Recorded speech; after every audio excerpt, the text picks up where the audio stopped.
অবশ্যই একটা রাজ্যপালের কাজ কি? রাজ্যপালের কাজ হলো কেন্দ্র এবং রাজ্যের মধ্যে সমন্বয় সাধন করা। কারণ একটা রাজ্য ভালোভাবে না চললে দেশ ভালোভাবে চলতে পারে না, এটা একটা বেসিক থিওরি যেটা আমরা বুঝি।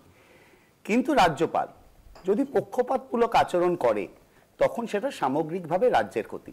একটা বিল রাজ্যপালের কাছে যাবে, রাজ্যপাল তাতে সম্মতি জানাবেন বা অসম্মতি জানিয়ে বিলটা ফেরত পাঠাবেন বা রাষ্ট্রপতির কাছে পাঠাবেন বা রাজ্যপাল তাতে তার অবজারভেশন তুলে দেবেন।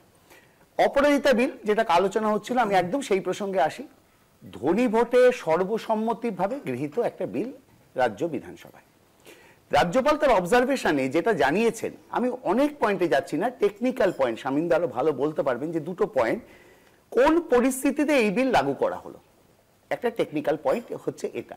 দ্বিতীয় হচ্ছে এই বিলের ক্ষেত্রে যে অর্থ বরাদ্দ, এই দুটো পয়েন্ট, আরো অনেক পয়েন্ট আছে যেটা বিস্তারিত হয়তো অন্যরা বলবেন, কিন্তু আমার বক্তব্য হলো কোন পরিস্থিতি, যে পরিস্থিতিতে দাঁড়িয়ে পশ্চিমবঙ্গের একটা ঘটনাকে কেন্দ্র করে সারা বিশ্ব উত্তাল হয়েছে, তাতে পরিস্থিতির জানতে চাওয়াটা এবং সেইটা পরিস্থিতি জানতে চেয়ে সেই বিলটাকে দিনের পর দিন অন্ধকারে ফেলে রাখা, তার বাস্তবতা নিয়ে প্রশ্ন থাকবে। এবং কখনো কখনো এই বিলটা সম্পর্কে মন্তব্য করা হয়েছে অতিরিক্ত কঠোর বিল।